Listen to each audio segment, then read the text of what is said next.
we'll continue to talk about being servant. Okay? This time around, we're going to talk 4 keys in becoming an effective servant of God. Amen? So, pinamagatan po natin yan, 4 keys to effective servanthood. At ngayong araw na ito, ang ating pag-uusapan ay makikita po sa Book of Matthew, okay, and chapter 20. Pag-uusapan natin dito yung mga bagay-bagay na itinuro ng Panginoon sa kanyang mga disipulo. Kasi if you happen to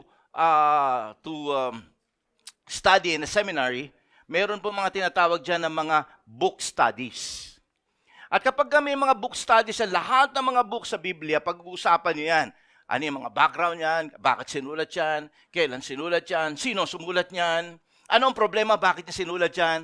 Yan ang mga pagka nandyan kayo sa seminary. Now, in Matthew chapter 20, dito na inuumpisahan ng ating Panginoong Hesukristo na ihanda ang isip at puso ng mga disipulo niya. Na siya ay aalis na. At dito na rin, dahil siya ay paalis na, nagbibigay na siya ng mga pahiwatig na ilang panahon na lang, lilisan na siya at hihiwalay na siya dito sa kanyang mga disipulo. So habang sinasabi niya yan, tinuturuan na niya, he's beginning to impart principle, biblical principle. Because he knows that one day, he will be separated with these disciples. Later on, these disciples will take over the work.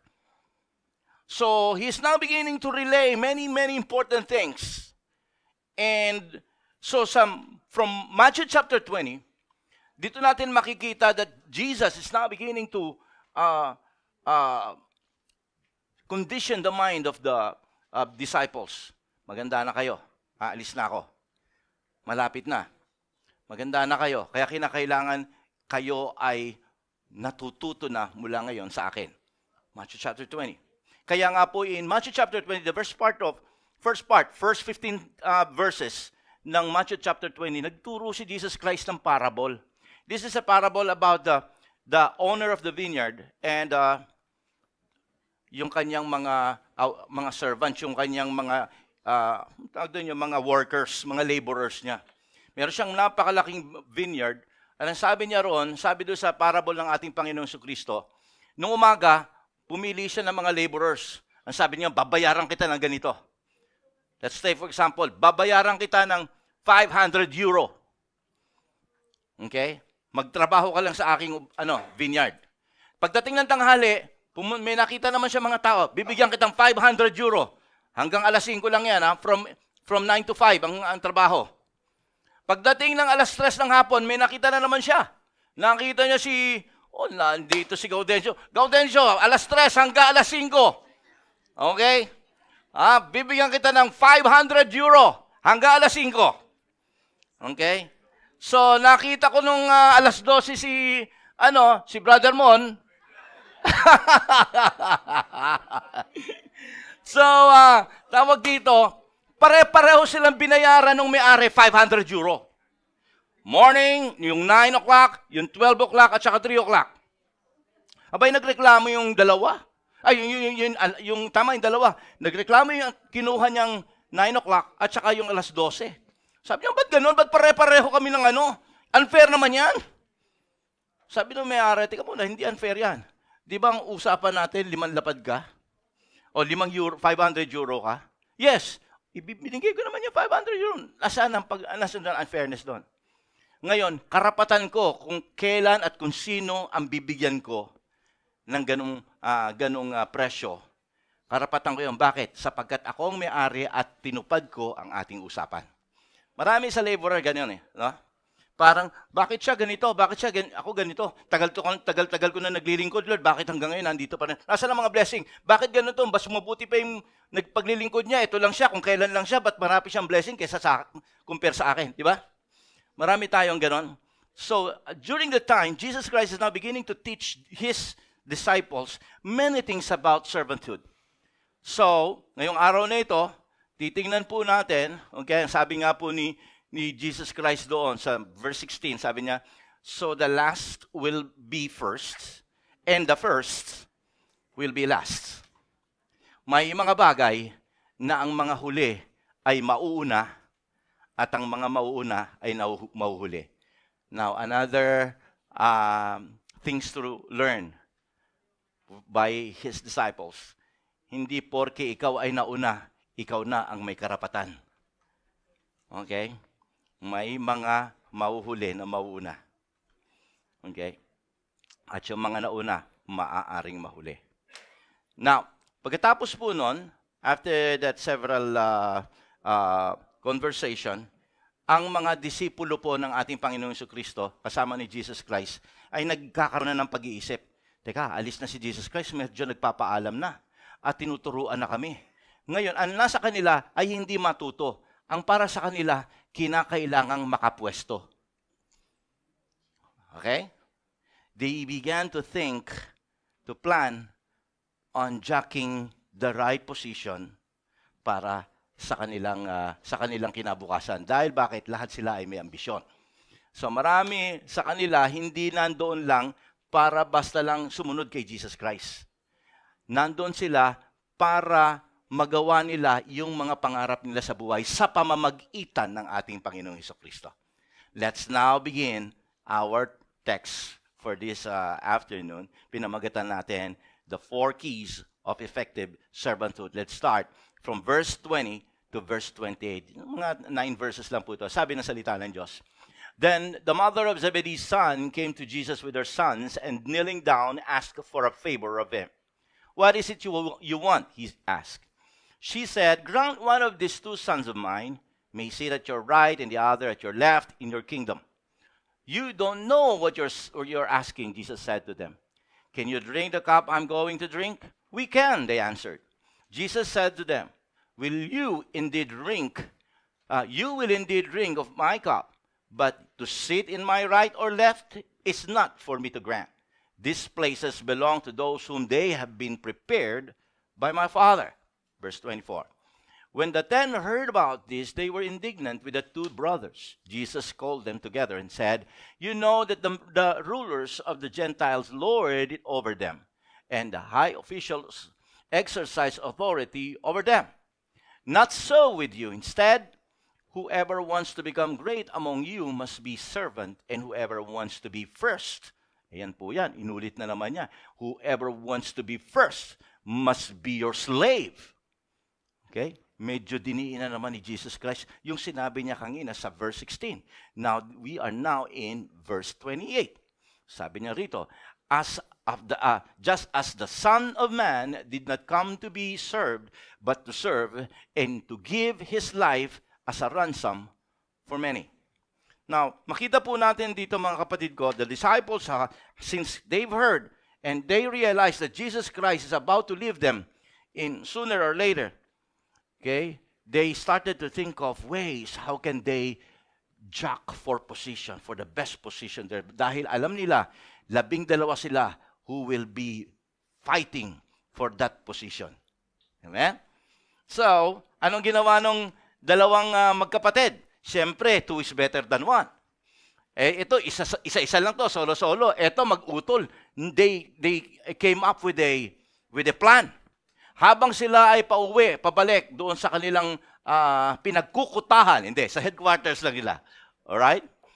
So, habang sila ay pabalik doon sa kanilang lugar, nauna na kagad mag-isip yung magkapatid. Anong ginawa nila? Ang ginawa nila, niyaya nila at sinamahan nila. Tinext nila yung nanay nila, si Salome. Okay? Textan mo na si nanay. Magkita-kita tayo dito dahil kinakailangan nating gamitin si nanay para siya ang siyang maging anong tawag doon? May tawag tayo doon sa Tagalog maging hindi. Yung siyang magiging padrino. Yun. Backer. Yan, lumalabas na yun.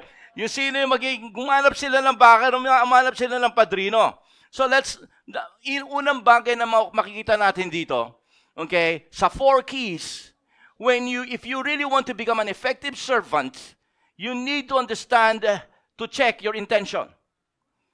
Okay? Kung gusto natin talaga maging epektibo ang ating paglilingkod sa Panginoon, kasi imagine this, hindi lahat kasi maaring magandang pakinggan yung naglilingkod sa Panginoon.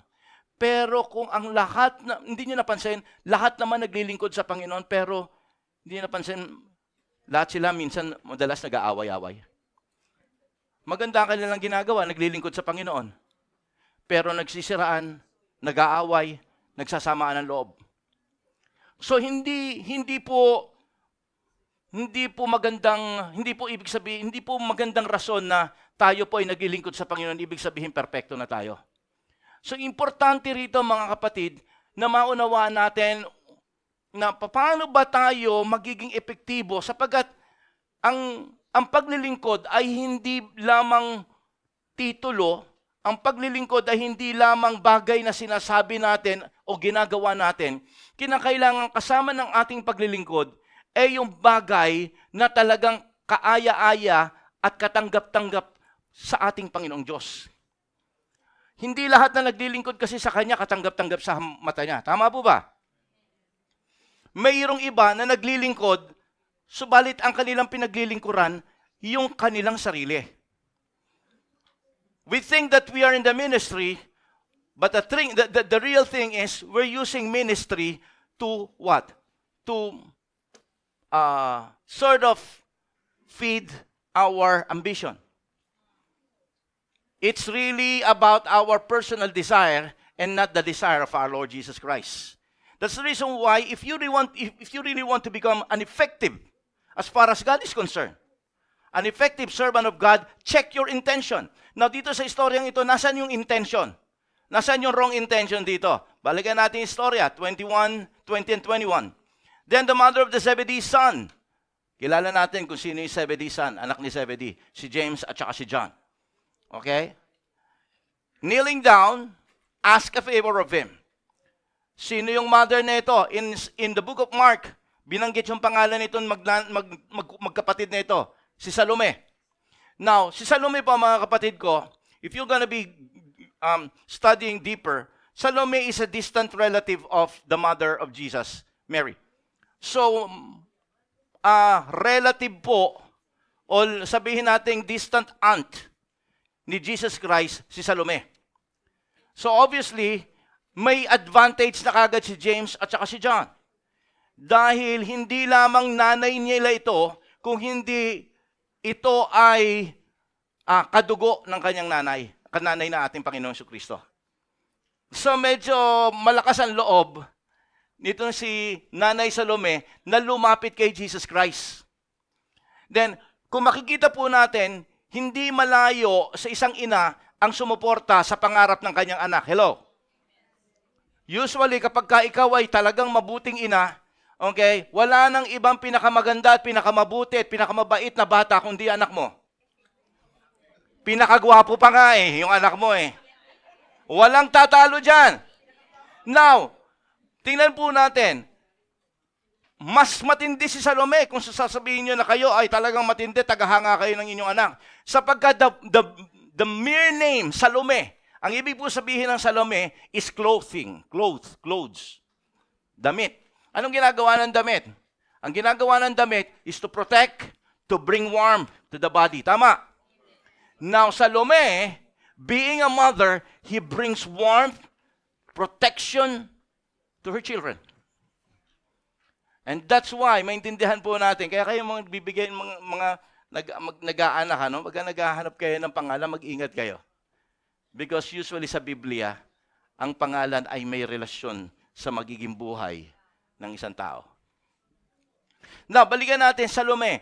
She was just being a protective, a loving, a warm mother for John and James.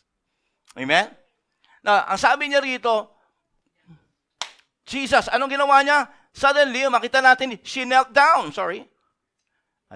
Nandito yata yan. Ay, wala. Sorry. Ano na lang natin. Guhitan nyo na lang sa inyong mga Bibles. Okay? Kneeling down, she asked a favor. Yung word na kneeling down, in other translation, she worshiped Jesus. So, ibig sabihin dito, mga kapatid ko, although yung mga tao hindi naniniwala na si Jesus Christ po ay Diyos, dito maunawaan natin na si Jesus Christ, tanggap niya yung pagsamba ni Salome. Siya'y lumuhod at siya ay nagpakita ng pagsamba at mataas na pag-honor kay Jesus Christ.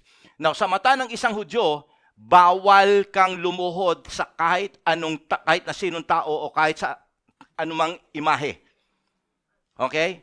But Jesus Christ, He knew that He is God. That's why He accepted the worship. Kaya kung may mga nagtatanong sa inyo, si Jesus Christ, tao lang yan. Hindi. Kasi sa mata ng Hudyo, bawal kang yumuko sa kanino mang Diyos.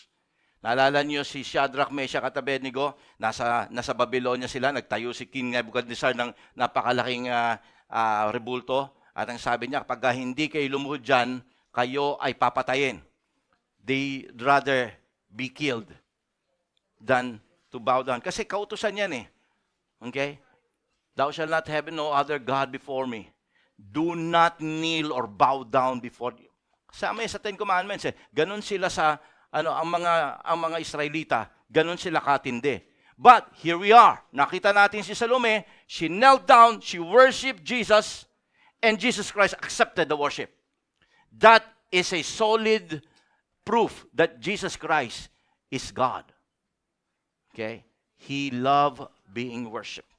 Natuloy natin dito sa ating storya. She knelt down, she paid respect and honor to Jesus, and then again, pagkatapos po noon, anong ginawa niya? Ipinakita niya ang kanyang pagiging Salome. Sabi niya gano'n, sabi ni Jesus Christ, what is it that you want? Bakit ka na parito? Anong gusto mong, alam na kagad ni Jesus Christ eh. Kasi hindi naman siya pumupunta parati doon eh. Pero at this particular time, masyadong, kahit naman hindi ka si Jesus Christ, alam naman natin yung tao kapag merong matinding sadya sa'yo. Hindi niya ginagawa yon, pero all of a sudden, umapir siya. Very unusual. Okay? So, alam na ni Jesus Christ, may matinding sadya itong si Salome. Alright? Although si Jesus Christ, alam na niya na meron tong hihilingin tungkol doon sa dalawang anak. Pero tayo, kahit hindi tayo, sabi ko nga, naintindihan natin, merong hihingin paborto. Kaya nga yun ang sabi ni Jesus Christ sa kanya, what is it you want? Agad-agad, si Salome, walang inot-inot, walang pakundangan, walang second thought. Ang sabi niya ganon, grant me one of these two sons of mine, and let him sit let the other one sit in your right, and the other one in your left. Alright? Now, at this point in time, gusto ko maunawaan ninyo, sinasabi yan ni Nanay Salome, nandun pa yung kasamang 10. Wala siyang pakialam. Ang importante, kagaya nga na sabi ko sa inyo sa istoryang ito, ang importante lang sa kanya ay yung kanyang anak dahil yun ang pinakagwapo, yun ang pinakamagaling, yun ang pinaka-the best sa lahat. At yun yung pinaka-worthy na tumabi, okay, sa pinakamataas na trono ng ating Panginoong Jesucristo. Grant one of these. Yung dalawang magkapatid, okay na sila. Kung yung isa hindi sa kanan, kahit sa kaliwa na lang, basta katabi si Jesus Christ. That was the highest position, to be close with Jesus. To be close with the throne of Jesus Christ. To be sitting side by side with Jesus. So, makita po natin dito that Jesus Christ was sort of, kita natin, hindi naman siya, nakita niya yung pagiging bias nitong nanay. Okay, at hindi naman masama bilang nanay yung gawing yung gusto mong ibigay sa iyong mga anak. Pero na-overlook dito, hindi niya alam na si Jesus Christ bago yon, nagsalita na siya. Okay? In ito chapter 20. In chapter 30, nagsalita na si Jesus Christ. Alam na ito ni John at saka ni James. Alam na ito ng kanyang mga disipulo. Ito po ang sabi niya sa John 19. Tandaan natin, ang chapter natin na binabasa ngayon ay nasa chapter 20. Ito, nasa 19. Last verse nasa latter verse ng Matthew chapter 19. Tingnan niyo sabi ni Jesus Christ at naitinuro niya sa kanyang mga disipulo. Jesus said to them, at the renewal of all things, when the Son of Man sits in the glorious throne, you who have followed me will also sit on 12 thrones. Nakita niyo yun? Ilan sila? Ilan yung sinasabi ni Jesus Christ na makakatabi niya? Okay? Judging the 12 tribes of Israel. Now, pumasok na sa utak nila yan, 12 thrones. Pero hindi sila masaya basta nakaupo lang sa trono. Gusto nila yung nasa tabi ni Jesus. Nakita nyo? Nakita nyo na yung, dito na natin makikita yung yung kanilang intention, yung kanilang motive. Alright? So, tas nabasa natin yung kanina sa verse 16 na sabi ng salita ng Diyos, so the last will be the first and the first will be the last. Gusto nitong dalawa, sila yung mauna. Naunahan nga nilang mag-isip yung yung 10 eh. Okay? Naunahan nilang mag-text. Walang kamag-anak yung 10. Eto kamag-anak ni Jesus Christ yung dalawa pa sila. So nasa kanilang lahat na advantage. Tama? Now, tuloy po natin. Alam po ninyo bilang sa pagsunod sa ating Panginoon, if you really want to improve our service to God, we must first learn to check our motive. Ano ba yung motibo natin? Ano bang intention natin? Bakit tayo naglilingkod sa Panginoon? Ulitin ko, there's no way that we can escape serving the Lord.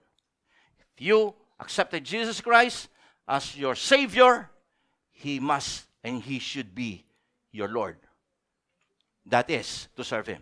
There's no way na hindi tayo maglilingkod sa Panginoon. Ayaw ni Lord na tayo ay panghabang buhay na ligtas lang at pagkatapos nun, uupo hanggang siya ay dumating dito sa lupa. Ayaw po niya nun. Okay? Kaya, nabasa niyo na po ba yung buko? Wala pa rin? Okay. Alam po ninyo, kinakailangan basahin yun kasi so that, the will of God will totally be unfold sa bawat isa sa atin dito. Kasi napaka-importante. Hindi tayo sinave ng Panginoon para lang maligtas. Mayroon kang role na dapat gampanan dito sa ibabaw ng lupang ito. At ayoko na pagdating doon sa langit, nakapasok ka nga sa langit, pero meron tayong mga tinatawag na mga regrets. God has given us enough time to what? To accomplish the thing that Jesus Christ, that the Lord has given us. There's a role to each and every one of us. Sabi mo nga sa katabi mo, God has a role for you. May papel ka na dapat gampanan. Kayo dyan sa Holland, may mga papel kayo na dapat gampanan. Alam ko may mga problema tayo, meron tayong kanya-kanyang mga personal na mga pribadong mga gustong mangyari, may mga hinaharap tayo, pero despite of those personal problems, difficulties, gusto ko makita natin dito, we have this transcending role. Oo, may role kang ginagampanan, isa kang ina. Oo, may role kang ginagampanan, isa kang negosyante. Pero there's a transcending power, which is the law and power of God, na hindi natin pwedeng pabayaan na ganun-ganun na lang. May role tayong dapat gampanan. May mga problema tayo, yes, but we should never ignore that calling, that role. May calling tayo na dapat gampanan dito sa lupa. So, alam niyo, pagka nag-serve tayo, titingnan natin ngayon, bakit tayo nag-serve? Ano yung intention natin? Ano yung motive natin? If your intention, kaya ako mag-serve, is, Lord, I want to get something from you. Marami sa atin naglilingkod kasi para sagutin ako sa mga prayers ko. Para ako ay naglilingkod sa Panginoon para ma-impress ko yung mga tao. Para ma-impress sa akin yung mga tao. If these are the reasons why, tayo po, para tayo igalang. Kaya maraming gusto maging pastor, gusto nila yung paggalang na area doon sa pagiging pastor kahit hindi nila kaya maging pastor. Naintindihan po ninyo mga kapatid ko? Gusto nila yung title, yung nakadikit doon sa pangalan nila, Pastor Monty. Okay? They don't care kung kaya kitang turuang ipastolan. But all they care about is themselves. If you want to serve God because you want to serve yourself in the name of God, then think again. Lahat tayo ay hindi makakalusot sa Panginoon. Sabi nga ni Pablo, ito yung struggle ni Pablo kasi kahit daw malinis yung kanyang intensyon, minsan nalulusutan siya ng kanyang sarili. Tingnan po ninyo, sabi niya sa 1 Corinthians, chapter 4, 4 and 5. Sabi niya, my conscience is clear. Sabi niya ganon. But that does not make me innocent. It is the Lord who judges me. Excuse me. It is the Lord who judges me. Therefore, judge nothing before the appointed time. Wait till the Lord comes. He will bring to the light what is hidden in darkness. Natingnan po natin yan. Maaring sa harapan ninyo, pwede ako magtago. At pwedeng makita ninyo kung itong tao ito, itong pastor na to, okay dyan. Lalo na yung mga nakikita natin sa social media na hindi naman natin talaga kilala siguro, personally. But nakita lang natin, marami siyang followers. By doing that, napasama tayo, humanga tayo.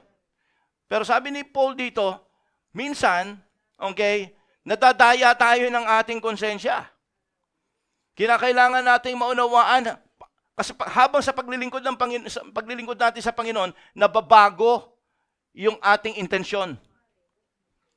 Maaring nung umpisa sa iyong paglilingkod, maganda, malinaw, at malinis ang iyong konsensya.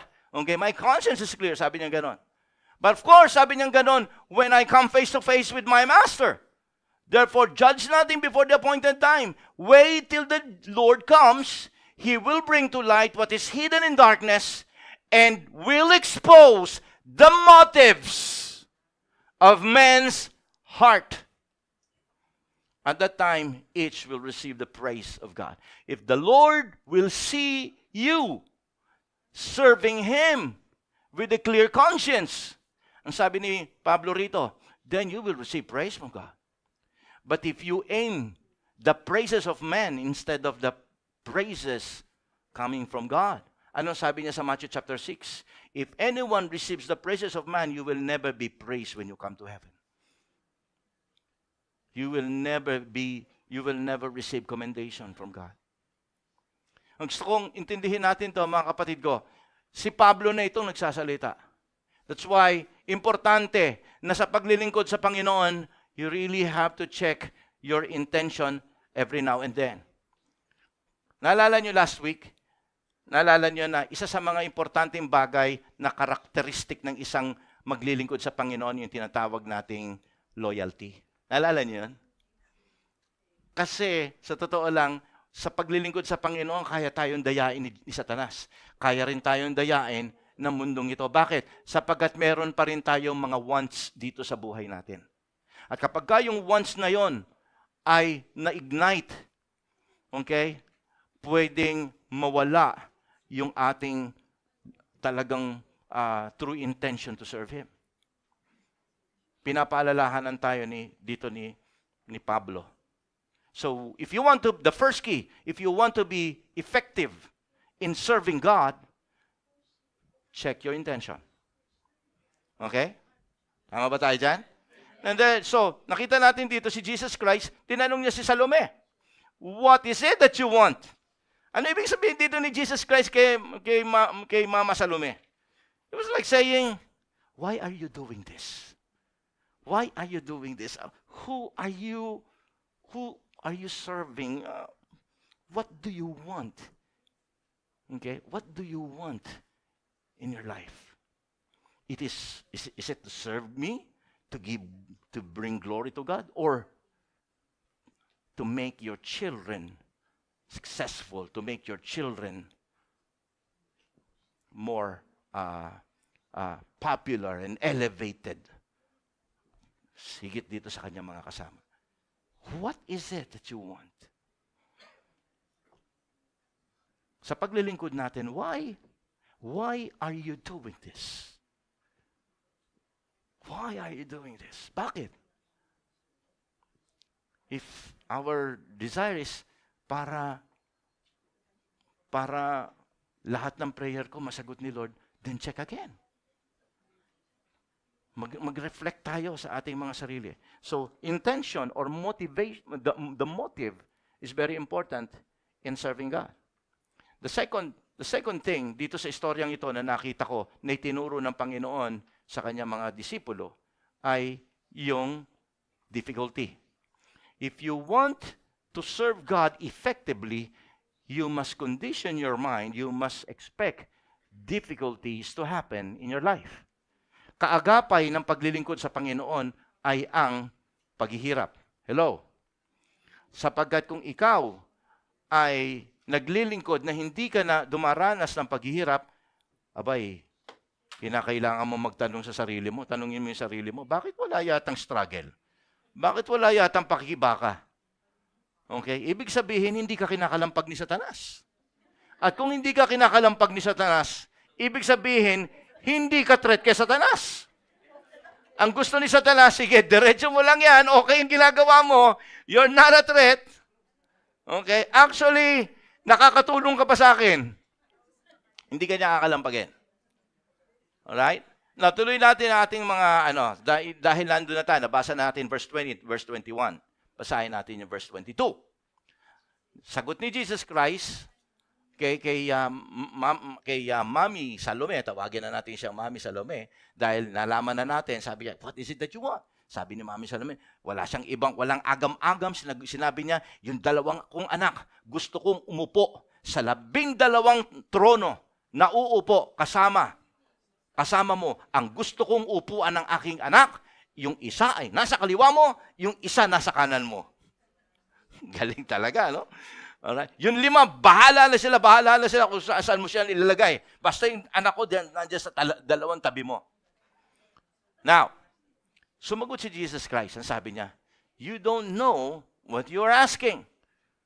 You don't know what you're asking. Can you drink the cup, okay? The cup I'm going to drink. Alam po ninyo yung cup, para maintindihan natin, is a figurative word here. It's a metaphor. It's a word that pertains to suffering. It pertains to affliction. It pertains to pain. Okay? It pertains to troubles and difficulties and struggles in life. Sabi ni Jesus Christ, kaya ba nilang inumin yung bagay na iniinom ko at iinumin ko pa?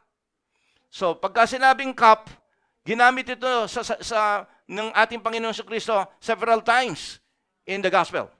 Nung siya ay nananalangin, he pleaded to the Father doon sa Garden of Gethsemane before siya po ay kunin at parusahan na. This is how he prayed in Matthew chapter 26.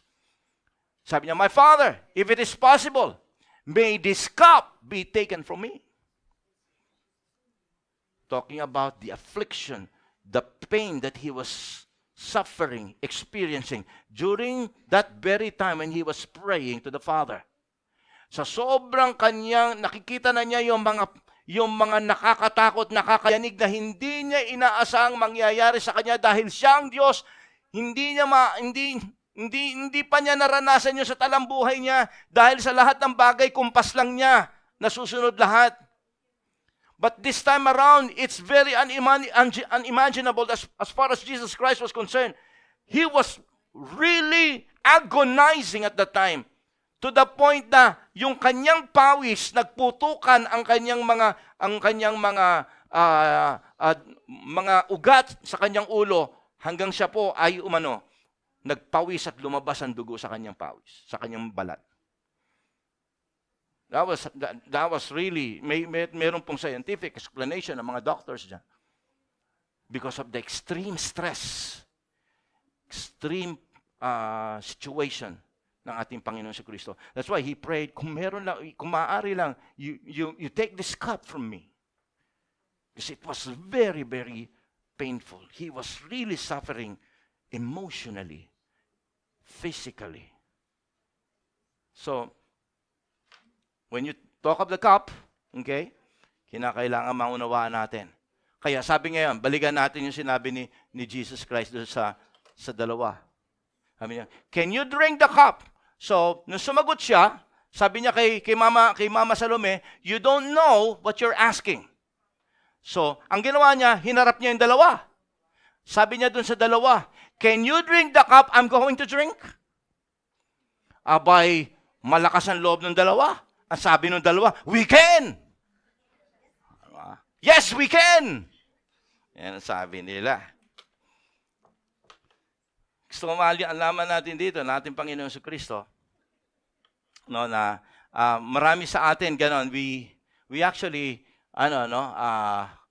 particularly if we want something to get, hindi natin nakikita at hindi natin nakakalculate kung ano ang pwede mangyari sa atin sa paglilingkod natin sa Panginoon. Ang gusto lang natin, sige, maglilingkod. But you really have to calculate, you really have to expect that serving God is difficult. That there will be people who will be leaving you. People whom you love. People whom you have been with for many years. They will begin to abandon you. Some people will begin to say something bad against you kahit wala ka namang ginagawa sa kanila. These are the difficulties of serving God. Okay? And expected ito sa lahat ng mga naglilingkod sa Panginoon. Sabi ni Pablo in the book of Philippians chapter 1 verse 29. Look at this. "For it has been granted to you in behalf of Christ." If you are really serving God because you love Jesus Christ, because you really want to glorify Him as far as your life is concerned. Sabi ni Paul dito, it has been granted to you on behalf of Christ, not only to believe Him, but to suffer for Him. You see? Serving and suffering are always connected with each other. Why? Sapagkat sa mundong ito, ang naghahari si Satanas. Sa mundong ito, nasa katawan pa tayo nitong katawan na to. Okay? Kaya madalas sinasabi ni Pablo, "My spirit is willing, but my flesh is what? Weak." So, nandiyan ang struggle every day. Okay? Yung old nature mo at saka yung new nature mo, naglalaban yan, nag-uusap yan, nagtatalo yan. Sino ang susundin mo sa araw na to? Kaya nga importante na what would Jesus do kung siya ay nasa kalagayan mo? Kung ano yung gusto ni Jesus, yun ang gagawin natin. Tama po ba? So, suffering is part of the game. As far as serving God is concerned. You need to expect difficulties. Alam niyo po ba, si Jesus Christ, sumagot sa kanila. Oo. Actually, tingnan ko kung nasulat natin dito. Balik natin yung Actually, doon sa binasa natin kanina, sabi niya, Jesus said to them, "You will," ayan, sa verse 23, "You will indeed drink from my cup." Alam ni Jesus Christ, itong magkapatid na to, handang magpakamatay ito sa bandang. Pero sa ngayon, hindi pa sila handa. Dala lang sila ng kanilang damdamin, dala lang sila ng kanilang ambisyon. Sa panahon na ito, hindi. Okay, magtatakbuhan pa to sa bandang uli mamaya. Okay, mawawala silang bigla, magdi-disappear silang lahat. Alright? Pero sa panahon na ito, parang sigurado sila. Pero dahil nakikita ng Diyos later on, "You will indeed drink from my cup." Pero hindi pa ngayon yan. Now, tuloy po natin mga kapatid ko. Later on, sa istoryang ito, sila po ay talagang totoo maglilingkod sa Panginoon. And in the book of Acts, maintindihan natin na si James, the older brother obviously of John, is the very first apostle of Jesus Christ who will be martyred. Siya yung according to the legend, siya po yung tinulak sa mataas na tower. Okay? At nung siya po ay nalaglag doon sa mabatong parang kalye, ganyan, pumipilig-pilig pa yung kanyang katawan. Okay? Ang ginawa, itinali yung kanyang paa sa karwahe at saka pinatakbo. Hanggang sa magkalasog-lasog ang kanyang katawan, lumabas yung kanyang mga buto dahil nagasgas doon sa mabatong lugar na yon. Hanggang sa tuloy na po siyang mamatay. Yun ang kinamatay ni James. He was the first one to be martyred. At ironically, the last one to be martyred among the 12 disciples of our Lord Jesus Christ is John the Beloved. He died in the island of Patmos at the age of 95. He was sent to the island of Patmos. Siniraan siya, sinabi na siraan na ang ulo ang disipulo ni Jesus Christ na si John. At doon po niya naisulat sa island of Patmos ang Book of Revelation. At doon sinulat niya sa Book of Revelation kung ano ang kanyang mga naranasan sa buong buhay niya. Sabi po niya doon sa Revelation chapter 1 verse 9, I, John, your brother and companion in the suffering and kingdom and patient endurance that are ours in Jesus, was on the island of Patmos because of the word of God and the testimony of Jesus. Napansin niyo? Sabi niya ganon, he was a companion in the sufferings. He was really what he was really trying to say is, my life is full of struggles and pains and sufferings. Nandito na ako, 95 years old na ako, nandito pa rin ako. I'm still fighting the good fight of faith. I mean, at the age of 95. Alam po ninyo, nung naalala ko yung aking sarili when I was in the brink of dying because of my extreme COVID. And I remember, there's only one line na ang prayer ko parate, Lord, take me, I'm ready. Hirap na po ako. Every now and then, pag umbisa na po akong umubo, dahil po meron po akong matinding pneumonia at that time. Sobrang sakit na po, parang hinihiwa yung tiyan ko tsaka yung dibdib ko at that time. Sabi ko, Lord, kunin niyo na po ako, hirap na ako.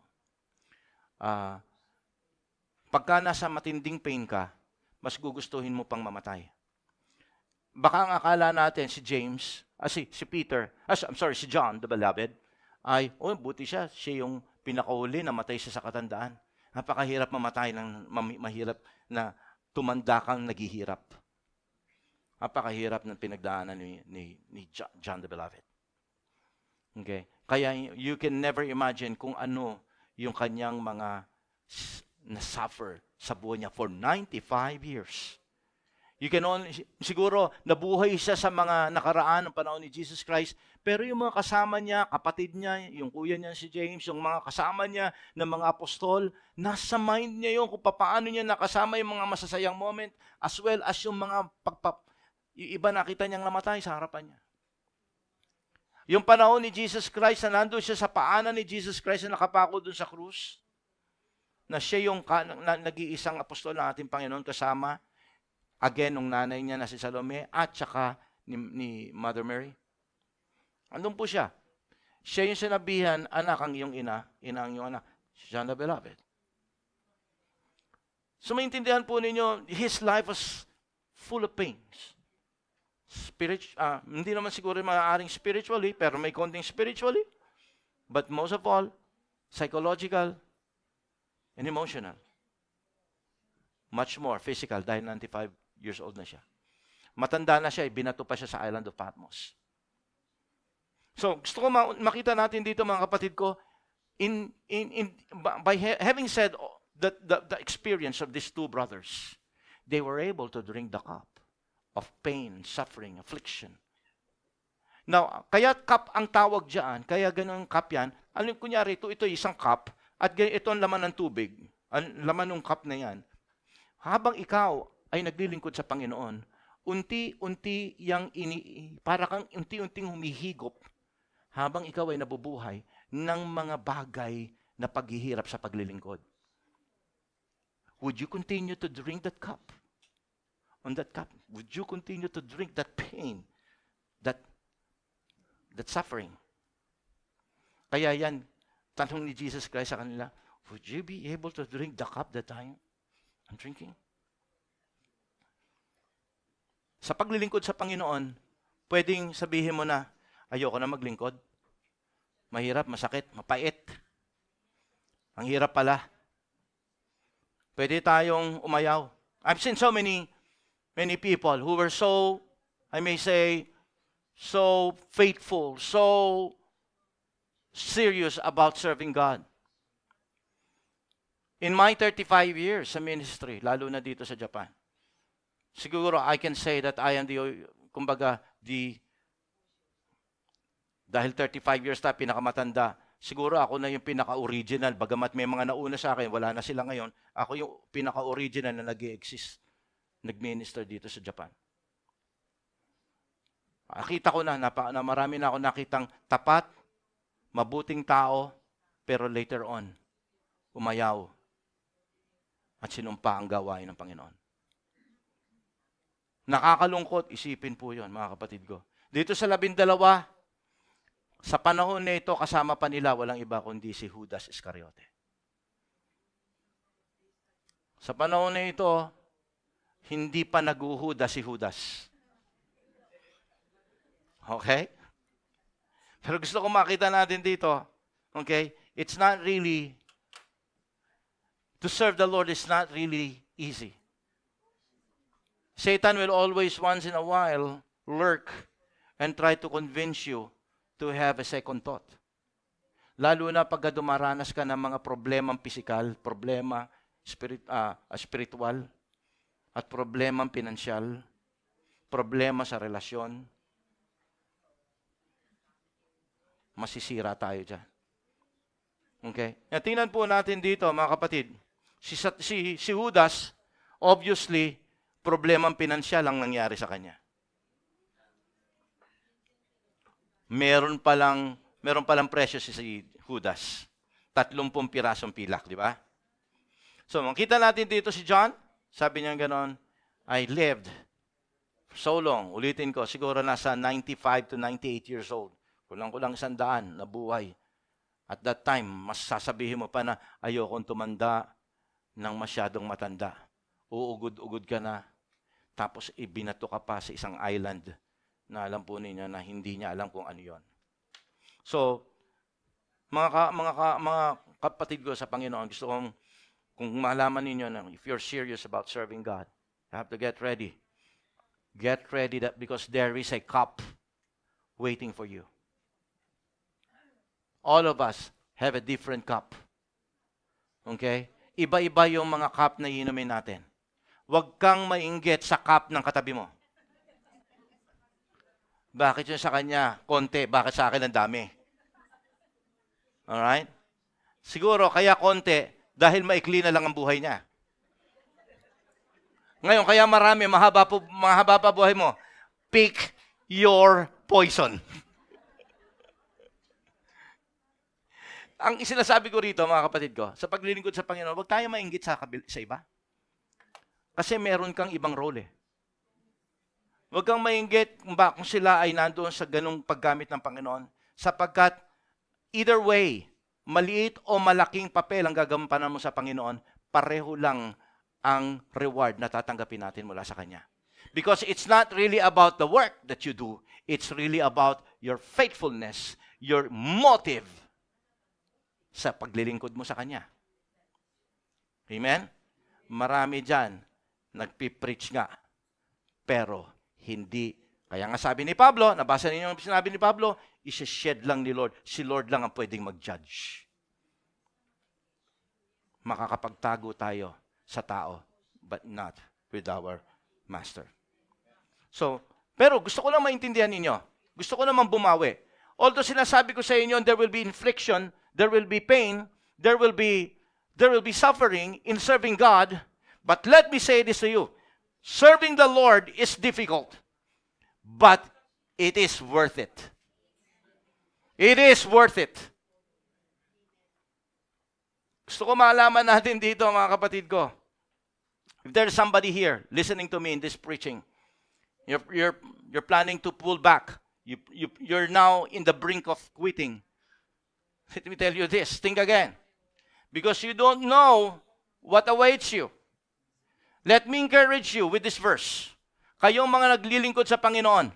Okay? Sabi ng 1 Corinthians chapter 15, verse 58. Sabi ni Pablo sa mga taga-Corinto. Because they were like questioning God. These people were beginning to question God's goodness and faithfulness. Ang sabi ni Pablo sa kanila, therefore, my dear brothers, stand firm. Ibig sabihin yan, don't quit. Ibig sabihin yan, do not contemplate on what? On walking away. Don't pull back. Ang sabi niya ganon, let nothing move you. Always give yourself fully to the work of the Lord. Fully. Ibig sabihin, you really have to be what? To surrender everything to Him. Without taking something for you. Okay? Because you know that your labor in the Lord, everything that you do for the glory of God, every time you spend what? Doing what God wants you to do in your life. Whether it's small, whether it's big. Ang sabi ng salita ng Diyos, that labor in the Lord is not in vain. It's not in vain. Nakalimutan na yan ni pastor, nakalimutan na yan ni brother, ni sister. Nakalimutan na yan ng asawa mo. Pero yung bagay na ginawa mo is not in vain as far as God is concerned. Dahil hindi niya yan makakalimutan. At ang lahat ng gagawin natin, ang sabi ng salita ng Diyos, ay mayroong katampatang biyaya mula sa Kanya. It's not in vain. Huwag mong panghinayangan yung paglilingkod because it's worth it. Remember, we're not serving people. People can easily forget. But God is not. It's worth it. It may seems to be, masasabi natin parang wala, hindi ko maramdaman. Kasi nandito pa tayo sa lupa. But once we enter heaven after this life, doon mo makikita, it's worth it. Sayang kung meron pa sana akong binigyan pa ako ng panahon ng Panginoon. Sana mas lalo ko pang ginalingan pala sana. Sana hindi na ako nagpa-wardi-wardi pa. Marami pa akong panahon na sinayang ng panahon na yun. Alam po ninyo, I learned my lesson well. I really learned my lesson well when after my COVID experience. Nakita ko talaga na life is very short. Life is like a mist, tama ang sinabi ng Biblia. Here today and then gone. Kaya po nabago po ang mantra ng buhay ko because of that. Okay, I really have to serve God. Inumpisahan ko yun, serve God. Okay? With your loved ones. Give your best for the glory of God. Kasi importante yun, mga kapatid ko. Hindi mo na mababalikan yun. Every day that passed, it's already passed. Hindi mo na pwedeng sabihin na, pwede bang i-rewind? Pwede bang ma-erase yung nakaraan? Di ba pwede yun? Now is the time that you need to create a new story of your life. Amen? But remember, anything you do for His glory, it's not in vain. God appreciates everything that you do for Him. Now, tingnan po natin ngayon, mga kapatid. Okay, bilang mga anak ng Diyos. The fourth thing that you need to understand as far as serving God is concerned, the fourth key to be an effective servant, okay, is to what? To put the third part, put others first. Lagay mo muna unahin daw natin yung iba. Now, naalala natin yung dalawang dito sa istorya na to, yung dalawa, okay, ang kausap dito ni Jesus Christ. Now, baka nakakalimutan ninyo, habang na-unfold itong story na to, ni Nanay Salome at saka ng dalawang kapatid, na-unfold ito, ang nakikita natin dito, hindi natin nakikita dito yung 10 nanonood. Nakikita nila yung ginagawa ng drama nitong tatlong mag-ina. Okay? Now, alam niyo po kung ano yung nakikita nila? Nanggigigil sila. Kasi, bakit sila nanggigigil? Okay, tingnan po natin yung storya. Sasabihin ko sa inyo, bakit sila nanggigigil. When the 10 heard about this, they were indignant.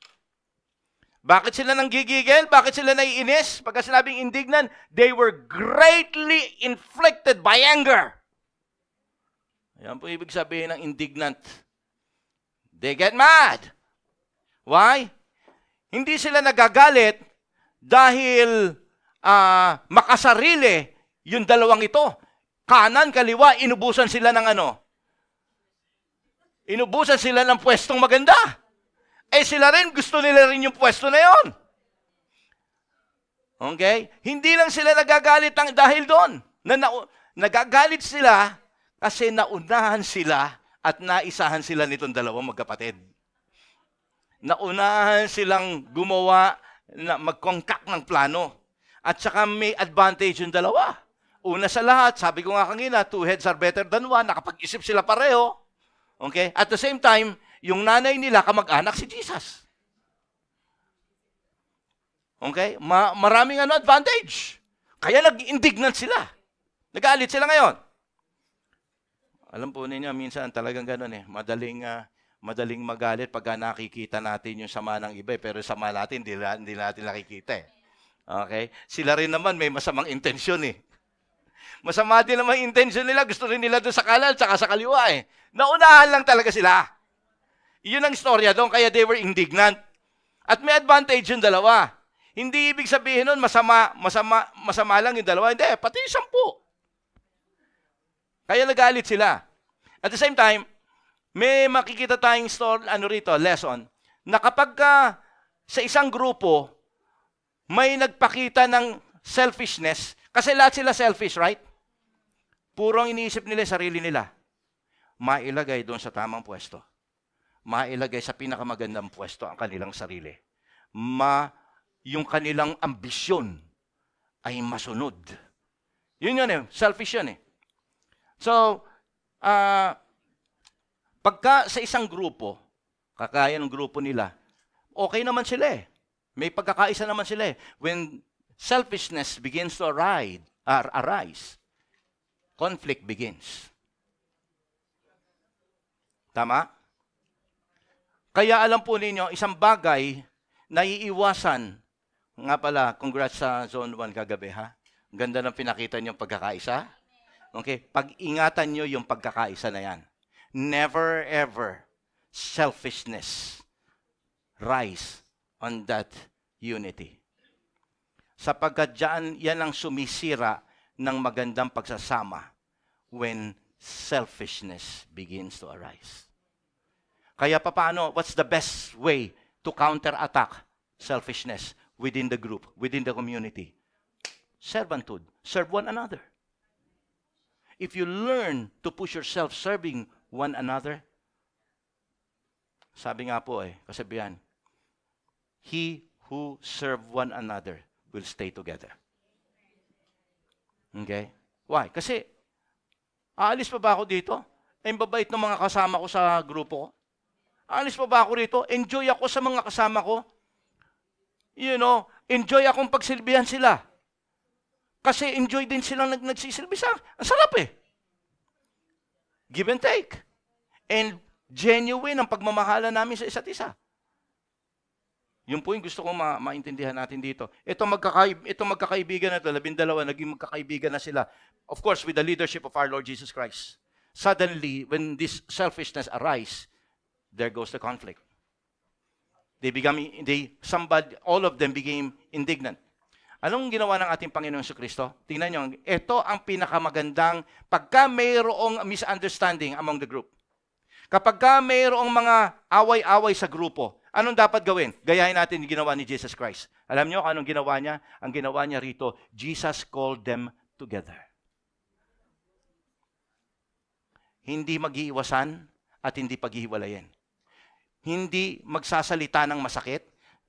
Actually, sa totoo lang, mga kapatid ko, si Jesus Christ, hindi niya sinabi doon sa dalawa na, hoy, umalis nga kayong dalawa. Ito yung gagalit, nabusit sa inyo yung 10 kaibigan ninyo. Hindi niya ganon. Sabi niya ganon, what Jesus Christ said is, Jesus Christ called them together. Nga kayo, lapit nga kayo sa akin.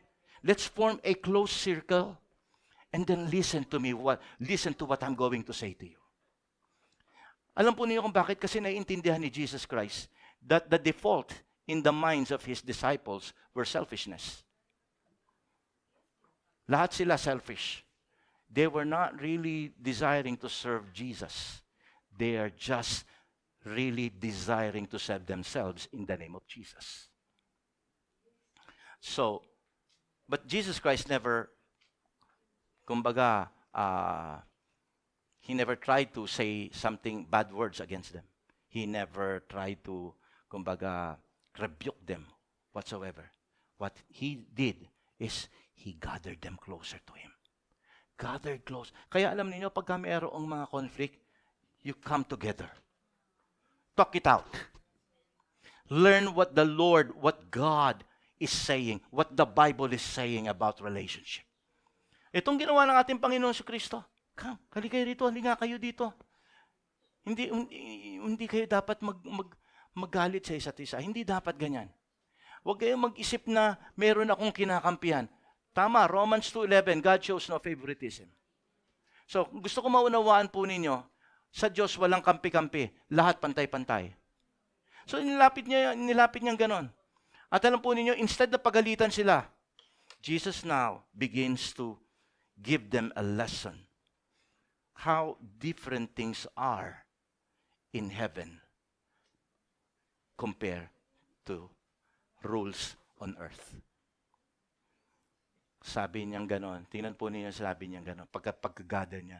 You know, sabi niyang ganon, di ba? You know, balikan natin. You know that rulers of the Gentiles lord it over them. Now, pagkasabing Gentiles, sa paningin ng isang Hudyo, kagaya nila Jesus Christ, ginagamit nila yung reference na word the Gentiles as to unbelievers. People who do not have a relationship with God. Okay? Pagka sinabing Gentiles, kasi tayo, hintil tayo eh. Okay? Hindi tayo, ngayon, pagka sila nagsasalita, when they use the word Gentiles, they were using the word Gentiles to portray or to explain people that are unbelievers. Kaya sinabi ni Jesus Christ yan, you know that the rulers of the Gentiles lord it over them, and their high officials exercise authority over them. Alam niyo naman yan, ang mga unbeliever, ang mga nandito sa mundong ito, ang kanilang gusto, they're trying to reach the top so that they can lord it over them. So that they will be the boss. So they will be the greatest. So people will bow down to them. That's the worldly ways. Sabi niya gano'n, pero tingnan mo yung sabi ni Jesus Christ sa verse 26. But not so with you. Sa mga anak ng Diyos, sa mga disipulo ng Diyos, hindi dapat ganyan ang maging desire ng puso natin. Sa paglilingkod sa Diyos, hindi ka pwedeng, the more na ikaw ay tinataas ng Panginoon, the more that you need to have a big heart to serve the people. Kaya nga po, ang paglilingkod, lalo na sa pagiging pastor, hindi ka dapat nag-ordain ng pastor agad. Kasi kinakailangan, ang puso mo malaki. Okay? Kinakailangan ang puso mo malaki, handa mong intindihin, handa mong abutin, handa mong unawain, at handa ka magbigay ng panahon para sa kanila. Hindi yung marunong ka lang magturo, pastor ka na. Hindi po ganun yan. It takes time. It takes really a heart of Jesus para maunawaan nyo yan. Kaya gusto ko makita natin dito. Kaya sabi ni Jesus Christ, wag ganun. Okay? Baka ang pinagsisilbihan nyo yung sarili nyo. Not so with you. Tingnan po ninyo. Instead, whoever wants to become great among you must be your servant. You must not spend your energy to get to the top. In verse 26, malinaw po ang sinasabi ng salita ng Diyos dito. Importante yung makita natin na tayo po ay talagang isang tao na, isang lingkod ng Diyos na walang ibang iniisip kung hindi makapaglingkod sa Kanya. Alam po ninyo ang isang itinuro sa Biblia, yung tayo daw po, di ba sabi ko nga sa inyo last week, tayo should be doulos, slave. Pero hindi tayo slave. God will not treat you as a slave. But the way we should treat God, the way we should serve God, should be like a slave to his master. Kaya nga, he is Lord eh. Okay? And we are his servant. Okay? Ang ibig sabihin, paano yung panahon na yan? Paano yung mga slave tumingin sa kanilang mga amo? Tingnan po niyo in book of Psalms 123 verse 2. Sabi niya, as the eyes of the slaves look at the hand of their master. Yung mga slaves sa panahon nila, hindi lang sila naghihintay ng utos na galing sa labi. Hinihintay din nila kung paano gagamitin ng kanilang mga amo yung kumpas. Naalala ninyo, may mga utos na hindi na kinakailangan ng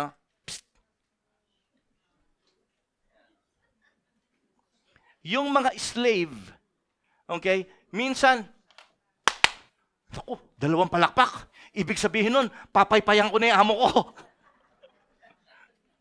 Alright? Tingnan po ninyo, sabi, as the eyes of the slave look at the hands of their master, as the eyes of the maid look at the hands of her mistress. Yung maid, nakatingin sa mata ng kanyang senyora. Okay? So our eyes look at look to the Lord our God. You don't need the voice of God na sabihin sa'yo, maglingkod ka na sa akin ngayon din. Because God will speak to you in so many ways. We can see the hands of God commanding you. Maglingkod ka, paggamit ka rito, abutin mo siya ganito, kausapin mo siya ganyan, tawagan mo siya, follow-upan mo siya ito. So many ways. Hindi mo na kinakailangan pang marinig sa, hindi naman ang sinasabi sa akin ni pastor eh. Wala naman sinasabi sa akin si pastor eh. Tama? Tama? As the eyes of the slave look at the hands of the master, because God is using many ways, many things, for you to understand that God is commanding you to obey Him and to do something for Him. Malinaw? Malinaw ba? Okay? So, tandaan ninyo, you will serve God by ministering to others. Minister to others and not be admired by others. Okay? Ang hanapin mo, ang admiration ni God, hindi admiration ng tao.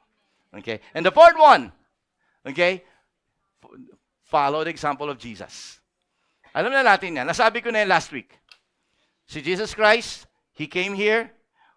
The moment He went out from the heavenly realm, going to this mortal realm, nag-iba lahat. Nag-iba ang kanyang itsura, nag-iba pati ang kanyang mindset. Dito, sa kalangitan, siya ang kumukumpas, siya ang nagsasalita, siya nag-uutos. But the moment He went out of that comfort zone, ano nangyari? Nagbago ang kanyang itsura, nagbago rin ang kanyang mentalidad. He was being served here, but He came here to serve. Sabi ko nga last week, that should be the way of our service. Dapat nagbago din ang mindset natin kung tayo maglilingkod sa Panginoon. Ganun po si Jesus Christ. Kaya kita nyo, inulit niya ito. Naalala ninyo, binasa natin Matthew chapter 20, from verse 20 hanggang verse 28. Anong sinabi niya sa verse 28? Sabi ron, just as the Son of Man, did not come to be served, but to serve, and to give His life as a ransom for many. Bandang huli, in-remind niya yung kanyang mga alagad, ang gayahin niyo ako. It was like saying, gayahin niyo ako, tingnan niyo ako. Ako pumunta ako rito sa lupa. Hindi para paglingkuran. Pumunta ako rito sa lupa para maglingkod. Hindi ako pumunta rito para ipagyabang kung sino ako. Hindi ako pumunta rito para ipagmalaki yung posisyon ko doon sa langit. Hindi ako pumunta rito para sa posisyon. Pumunta ako rito para maglingkod. Paglingkod sa plano ng Diyos at paglingkuran ko kayo. Sa malinaw po ang mga ang paglilingkod po mga kapatid ko ay napaka-importante sa mata ng Diyos. At dito ko gusto magtapos sa 2 istorya ng planggana. 2 istorya ng planggana. The story of 2 basins. 2 planggana sa Biblia. Biblical to hindi ito, baka sabihin nyo, ako magkikwento, nakakatawa itong kwento ni Pastor. Hindi, totoong istorya to. Ang unang kwento ng planggana ay nung si Jesus Christ po at ang kanyang mga disipulo ay naanyayahan na magkaroon ng dinner sa bahay ng isang taong mayaman. Okay? At pagkatapos po noon, sila po ay kumain. Okay? Pero pagkatapos nung sila ay nandoon sa loob ng bahay na yon, suddenly Jesus Christ stood up. Tumayo siya. Kumuha ng tuwalya. Itinali sa kanyang bewang. Kumuha ng planggana at nilagyan ng tubig. At anong ginawa niya doon sa planggana?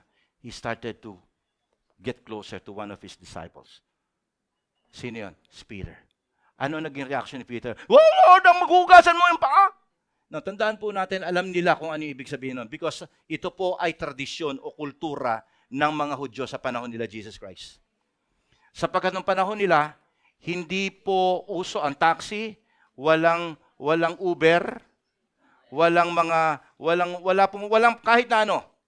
Okay? Naglalakad sila at ang lupa, ang dinadaanan nila ay malikabok at kung uulan, magiging maputik. Ang kanilang saplot sa paa ay sandalyas na labas ang kanilang mga kuko. Okay? Ang kanilang mga paa. Hindi kagaya natin ngayon. Magaganda yung mga sapatos natin, naka-medyas pa tayo. Protektado, mabango. Yan kung naliligo ka. Depende. Ganun po yan. Subalit, okay, sa panahon nila Jesus Christ, isipin nyo na lang, hindi naman sila naliligo araw-araw sa panahon na yun. Apakahirap ng panahon ni Jesus Christ. Okay. So, isang tradisyon o kultura sa kanila na kapag kang isang tao ay nag-invite sa'yo, kung yan ay may pera, meron yan, asahan niya, meron niyang alipin na siyang maghuhugas ng paa ng mga panauhin.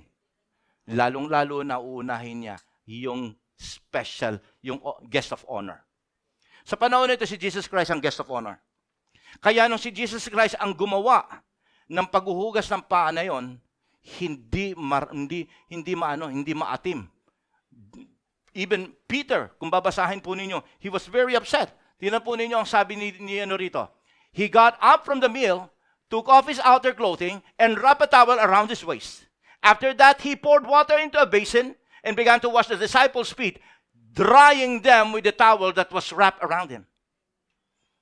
At maintindihan natin dito, si Peter was so upset, Lord, wag ako! Because alam niya na hindi iyon responsibilidad ni Jesus. Tama? Because he was the guest of honor. Hindi yung trabaho ni Jesus Christ, pero ginawa yun ni Jesus Christ. Now, there's another story about planggana. This man uses the planggana.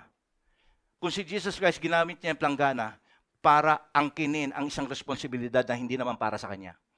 Pero itong lalaking ito, ginamit ang planggana para ibigay ang responsibilidad sa iba. Ito ay walang iba kundi si Pilato. Nung siya ay gagawa ng isang malaking desisyon, responsibilidad niyang gumawa ng desisyon. Bakit? Sapagkat siya ang judge sa panahon na yon. It's either si Jesus Christ ay palalayain o hindi palalayain. Anong ginawa ni Pilato? Matthew chapter 27-24. When Pilate saw that he was getting nowhere, but that instead an uproar was starting, he took water and washed his hands in front of the crowd. Anong ginawa niya? Kumuha siya ng water, hinugasan niya ang kanyang kamay. Si Jesus Christ, kumuha siya ng planggana, nilagyan ng tubig, hinugasan niya ang paa ng iba. Hindi ang kanyang kamay. He took responsibility. He showed the example of servanthood. Si Pilate, he took a basin himself. Nag-utos pa siya, bigyan mo ng tubig. Sabi niya gano'n. Tingnan niyo sinabi niya rito. Anong pagkatapos ng paghuhugas ng kamay? I am innocent of this man, he said. It is now your responsibility. Naintindihan niyo yung istorya ng dalawang planggana ngayon. Anong gagawin mo ngayon sa planggana na meron sa harapan mo ngayon? Would you take a responsibility kahit hindi mo ito responsibilidad? Or you will say, let someone else do it dahil nandiyan naman sila. When God is telling you, no, I want you to do it. No, it's not my responsibility. Let someone else do it. Alam po ninyo, I want everybody to understand that God is expecting us to serve Him. Everybody has a basin. Lahat tayo may planggana sa harapan. Gusto ko maunawaan po natin, God is waiting for your action. Let us all stand up. Hallelujah. Palakpakan po natin ating Panginoon. You see, marami, sabi ni Jesus Christ, sabi niya, ito po yung ating, kung bakit tinawag natin ang pangalan natin Lord of the Harvest. Sapagkat ito yung sabi niya, the harvest is still plentiful. Jesus Christ was looking at the harvest field. Sabi niya that there's still plenty to be harvest. But he was very, very disappointed. Why? Because the harvesters are still few. Why? Because there are so many Christians. Hindi naubusan ng Kristiyano. Kaya lang, alam po niyo, maraming mga Kristiyano ang pinababayaan lang ang planggana. Okay. Sabi ng Panginoon, kinakailangan lahat tayo kumilos. Kaya po binuo yung usapang Great Commission. Kasi gusto kong parating mariremind ng mga, di lang mga taga Lord of the Harvest. Kaya alam po ninyo, yung usapang Great Commission, share nyo yan, ilagay, post nyo yan. Kasi it will awaken the sleeping heart of many Christians around the world. Akala natin, tayo ay nabuhay na sa biyaya ng Diyos. Jesus Christ has already finished the work. Totoo naman yun. Pero huwag nating kalilimutan that God is expecting something from us. We need to serve Him. The only way to serve Him is to serve Him here in our church by serving each other and go out. Look for those lost souls. Mga kaibigan natin, hindi pwedeng abutin ni pastor yan, pero kaya mong abutin dahil parati mo siyang kasama. We have roles to do. Do not be like Pilate. Oh, it's no longer my responsibility, it's now your responsibility. He uses that basin. And Jesus Christ, no. He took the basin. At kahit hindi niya to responsibilidad, He took it. Kaya ito ang sabi niya, pagkatapos niyang hugasan ng mga paa ng kanyang mga disipulo. In verse 13, 14, 15.